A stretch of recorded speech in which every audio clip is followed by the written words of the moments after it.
America అధ్యక్షుడు Trump హెచ్చరించినట్టుగానే Iran ఓడరేవులు, తీర ప్రాంతాలపై అమెరికా నౌకాదళం దిగ్బంధనాన్ని ప్రారంభించింది. సోమవారం రాత్రి నుంచే అమెరికా సెంట్రల్ కమాండ్ ఈ ప్రక్రియను మొదలు పెట్టడంతో 15 రోజుల కాల్పుల విరమణ ఒప్పందం ప్రమాదంలో పడింది. ఇరాన్కు వచ్చే, అక్కడి నుండి వెళ్లే నౌకలను అడ్డుకోవడానికి హార్ముజ్ జలసంధి సమీపంలో అమెరికా తన యుద్ధ నౌకలను భారీగా మోహరించింది. ఈ పరిణామం అంతర్జాతీయ విపణిలో చమురు ధరలు మరింత పెరిగేలా చేస్తోంది.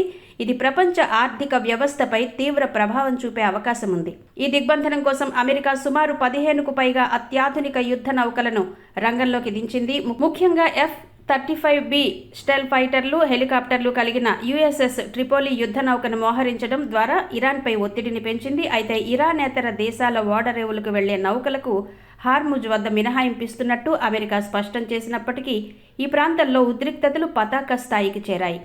పాకిస్తాన్లో శాంతి చర్చలు విఫలం కావడంతో అమెరికా ఈ కఠిన నిర్ణయం తీసుకోవడానికి ప్రధాన కారణమని తెలుస్తోంది.